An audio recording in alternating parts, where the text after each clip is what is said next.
నమస్తే అండి అందరికీ. ఈరోజు మన కిచెన్లోని పల్లీ చక్కీ తయారు చేయడం చూద్దామండి. ఫస్ట్ టైం చేసిన ఏమాత్రం పాడవదండి, పర్ఫెక్ట్గా వస్తుంది. దీనికోసం ప్యాన్ పెట్టుకొని ప్యాన్లోని ఒక కప్పు వేరుశనగ పలుకులు తీసుకోవాలండి.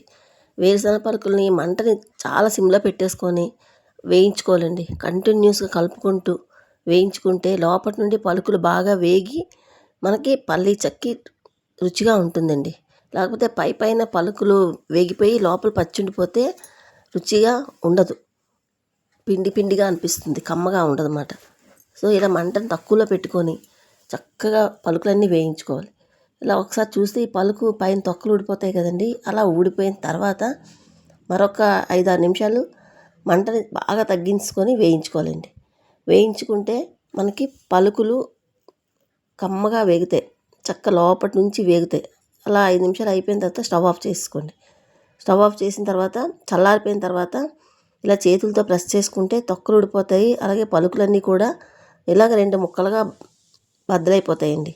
అలా గట్టిగా నొక్కుకోవాలి.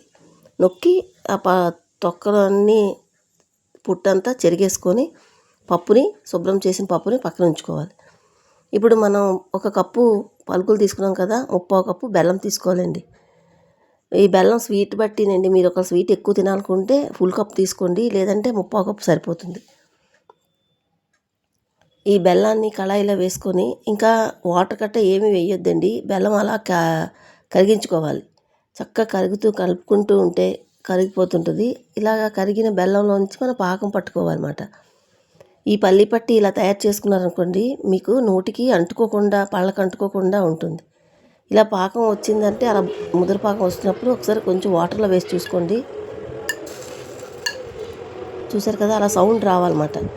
లేదు అలా సౌండ్ రావాలి, లేదా ఇలాగా తుంచితే 2 వేళ్ళతో తుంచితే అలా కట్ అవ్వాలన్నమాట. అంతవరకు చూసుకొని పాకం పట్టుకొని వేయించిన పలుకులు ఉన్నాయి కదా, అవి వేసి పాకంలో బాగా కలిసేటట్టు కలుపుకున్న తర్వాత స్టవ్ ఆఫ్ చేసేయండి.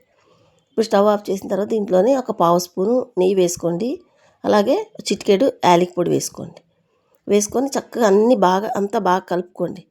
కలుపుకున్న తర్వాత మనం ఆల్రెడీ ఇది స్టవ్ ఆఫ్ చేసాం కనుక నెయ్యి రాసుకుని ప్లేట్ ఉంటుంది. ఇందులో అయితే మనం ఈ చక్కీ పోసుకోవాలనుకుంటున్నాం, దానికి ముందుగానే నెయ్యి రాసి పక్కన పెట్టుకోవాలి. ఈ నెయ్యి రాసిన ప్లేట్లోకి ఈ బెల్లము పలుకులు పాకం ఉంది వేసుకోవాలండి. వేసుకొని చక్కగా రౌండ్గా సర్దుకోవాలి. ఇలా సర్దుకున్న తర్వాత మనం కొంచెం చల్లారిన తర్వాత ముక్కలు కట్ చేసుకోవచ్చు. అయితే నేనేమోని ఇది ముక్కలు ఇలాగ తయారు చేసిన తర్వాత ముక్కలు కట్ చేయకపోతే మా పిల్లలు ఏదో స్కూల్లో ఏదో ఫుడ్ ఫెస్ట్ ఏదో ఉందని ఇలాగా ముక్కలు కట్ చేయొద్దని అన్నారండి. సో నేనైతే వాళ్ళకి ఇలా చక్కీ పాలంగానే ఇచ్చేసాను. ఇలా రెడీ అయిపోయింది కదా. ఇప్పుడు దీనికి కొంచెం చల్లారాక ఘాట్లు పెట్టుకుందాం అనుకున్నప్పుడు వాళ్ళు వచ్చారు. వద్దు, మాకు స్కూల్లోని చక్కీ పాలంగానే తీసుకురమ్మన్నారు అంటే, సో ఇంకా కట్ చేయడం ఆపేసాను. ఇలా తీస్తే పైకి వచ్చేస్తుందండి.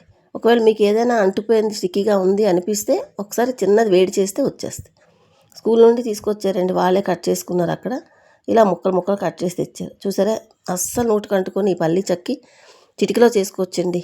ఏమాత్రం ఫెయిల్ అవ్వని ఈ పల్లీ చక్కీ వీడియో కానీ మీకు నచ్చినట్లయితే ఒక్క లైక్ చేయండి. Thank you for watching.